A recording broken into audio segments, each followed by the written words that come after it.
सत श्री अकाल, स्वागत है जी सारिਆਂ ਦਾ। सो 2023 फैबररी महीने ਦੇ ਵਿੱਚ ਆਪਾਂ ਬੈਠੇ ਹਾਂ। ਗੱਲ ਕਰਾਂਗੇ 23 ਦੇ ਵਿੱਚ ਕੈਨੇਡਾ ਕਿੱਦਾਂ ਦੇ ਪ੍ਰੋਫਾਈਲਸ ਨੂੰ ਵੀਜ਼ੇ ਦਊਗਾ, ਕੰਸਲਟੈਂਟਸ ਦਾ ਕੀ ਮੰਨਣਾ ਹੈ, ਐਕਸਪਰਟਸ ਦਾ ਕੀ ਮੰਨਣਾ ਹੈ। ਸ਼ੋਅ ਨੂੰ ਐਂਡ ਤੱਕ ਜ਼ਰੂਰ ਦੇਖੋ। ਜਦੋਂ ਤੁਸੀਂ ਆਪਣੀ ਫਾਈਲ ਲਗਾਓਗੇ, ਅੱਜ ਜਿਹੜੇ ਟਿਪਸ, ਜਿਹੜੇ ਇੰਪੋਰਟੈਂਟ ਪੁਆਇੰਟਸ ਤੁਹਾਡੇ ਨਾਲ ਸ਼ੇਅਰ ਕਰਾਂਗੇ ਉਹ ਜ਼ਰੂਰ ਤੁਹਾਡੇ ਕੰਮ ਆਣਗੇ। ਅੱਜ ਦੇ ਸਾਡੇ ਗੈਸਟ ਨੇ ਲੈਂਡਮਾਰਕ ਇਮੀਗ੍ਰੇਸ਼ਨ ਦੇ ਸੀਨੀਅਰ ਕੰਸਲਟੈਂਟ ਅਨੀਤਾ ਜੀ। स्वागत है जी। Thank you so much. So Anita ji, ਉਹ ਕਿਹੜੇ ਮੇਜਰ ਪੁਆਇੰਟਸ ਨੇ ਜਿਨ੍ਹਾਂ ਤੋਂ ਬਾਅਦ ਲੱਗਦਾ है कि ਆਲਮੋਸਟ वीज़ा श्योर शॉट मिलूगा? जी, सो उसमें सबसे पहले तो आता है इंग्लिश प्रोफिशेंसी।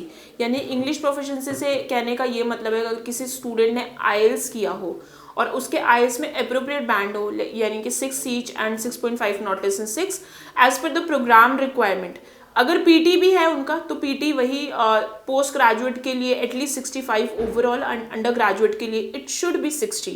सो ये एक बहुत इंपॉर्टेंट चीज़ है। अगर आप एक में 5.5 के साथ अप्लाई कर रहे हो या फिर आपकी पीटी में बहुत ही कम स्कोर है तो बहुत ज़्यादा चांसेस नहीं रहते हैं वीज़ा आने के। दूसरा है आपका course relevancy. Course relevancy, let suppose अगर आपके किसी इंडिविजुअल में मार्क्स कम है या फिर जो स्टूडेंट अभी 12th में है और प्लान कर रहे हैं जाने के लिए, you can focus on your subjects. अपने जो मेन सब्जेक्ट हैं, जो अकेडमिक सब्जेक्ट है, आप उनमें फोकस करो। उसमें एटलीस्ट आपके किसी भी एक सब्जेक्ट में 55 से बिलो नहीं होने चाहिए। अगर आपके किसी में 55 एवरेजली सब में 55 बन रहे हैं then visa chances can be there. उसके बाद आपके पास आ जाता है फंड्स। अगर आप अभी प्लान कर रहे हैं अप्लाई करने के लिए तो सेविंग्स, फंड्स, आईटीआर ये बिल्कुल आप रेडी करके रखिए। अगर आप एग्रीकल्चरिस्ट भी हैं तो आपके पास प्रॉपर तहसीलदार सर्टिफिकेट होना चाहिए, उसमें भी एटलीस्ट 10 लाख तक आपके पास रहना चाहिए। और अगर आप इनकम टैक्स रिटर्न फाइल करते हैं तो आप अपनी जो आईटीआर है पिछले 2 से 3 साल की आप ज़रूर फिल करें। वो भी एक बहुत इंपॉर्टेंट चीज़ है।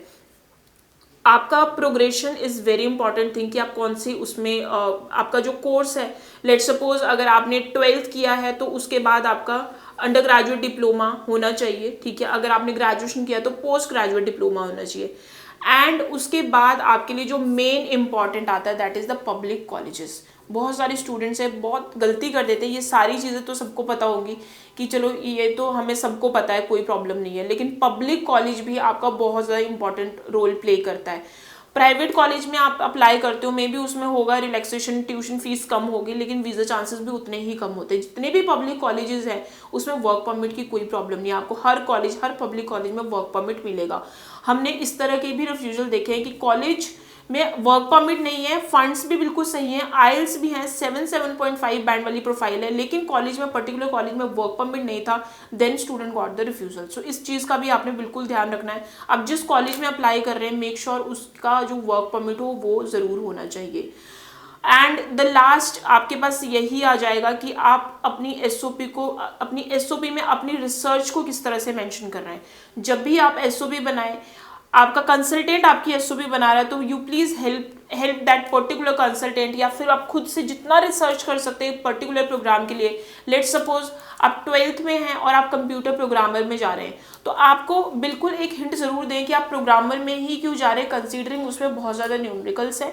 क्या आप मैथ में बहुत स्ट्रॉन्ग है इसलिए उस पर्टिकुलर प्रोग्राम में जा रहे हैं। एंड फ्यूचर एस्पेक्ट, इस कोर्स को करने के बाद आप आगे आपकी लाइफ में क्या अचीवमेंट आप करने वाले हो, दैट्स फ्यूचर आउटकम्स जिसको हम बोलते हैं इन एसओपी, वो एक बहुत इंपॉर्टेंट रोल प्ले करता है।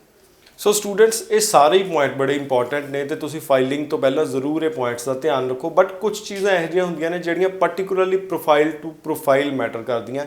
सो ਉਹਦੇ ਵਾਸਤੇ ਬੈਸਟ ਹੈ ਜੇ ਤੁਸੀਂ ਆਪਣਾ प्रोफाइल भी असैस कराना चाहते हो तो लैंडमार्क तो अपना प्रोफाइल असैस करा सकते हो। लैंडमार्क का नंबर डिस्पले हो रहा है, ਤੁਸੀਂ अपॉइंटमेंट लैके मिल सकते हो। धन्यवाद। Thank you sir.